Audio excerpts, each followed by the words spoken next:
Hello, I'm Father Bill Watson. I'm president and founder of the Sacred Story Institute, and this is a discernment brief.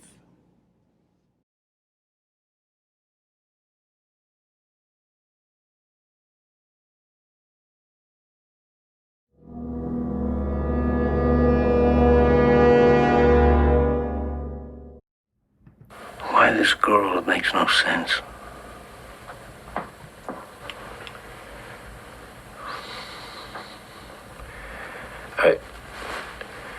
I think that the point is to make us despair.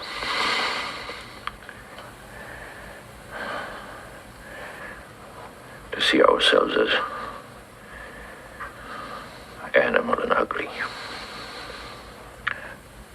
To reject the possibility that God could love us. I saw The Exorcist in 1973 when it first came out. Terrific movie still to this day. And the line that leads this discernment brief, I think, is one of the most important in the entire film.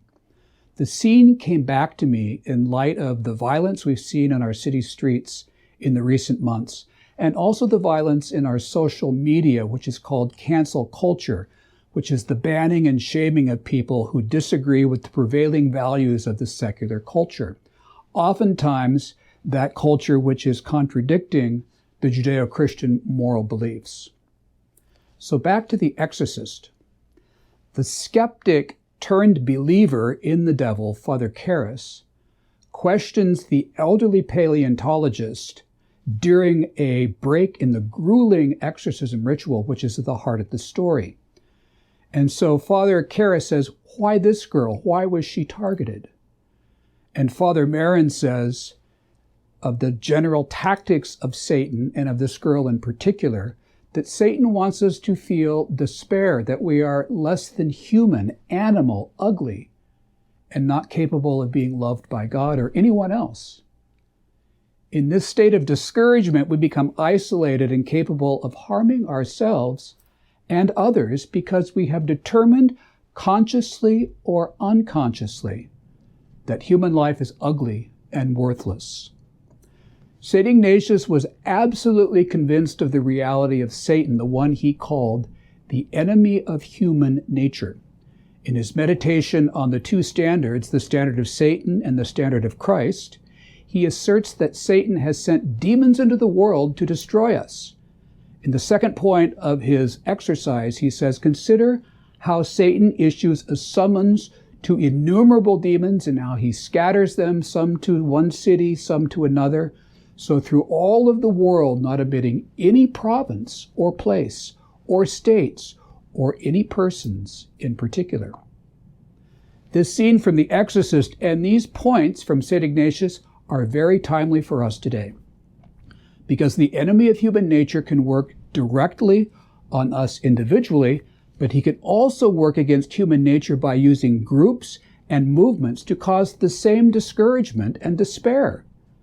Groups or movements that claim persons made in God's image and likeness are intrinsically inhuman, ugly, and deserve hate and maltreatment, canceling, are operating consciously or unconsciously under the banner of Satan. When you sense the interior or exterior accusations that claim you are evil, animal, ugly, not lovable, you can be sure they are not caused by the Holy Spirit, but by human nature's enemy. Be alert in this day and age. Many claim to be working for justice are unwittingly in league with the enemy of human nature.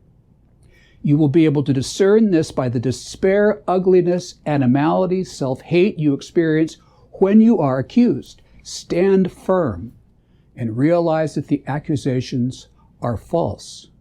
St. Ignatius says in his Rules for the Discernment of Spirits, it is the nature of the enemy, and might I add, those in league with him, to weaken and lose courage and to turn and flight with his temptations. When the person actively engaged in the spiritual life shows a bold front against those temptations and acts in a way diametrically opposed to them. So be bold. Be not afraid in the face of the accusations of the current age. This has been Father Bill Watson for Sacred Story Institute with a discernment brief. And if you like this, please subscribe to our channel. God bless you.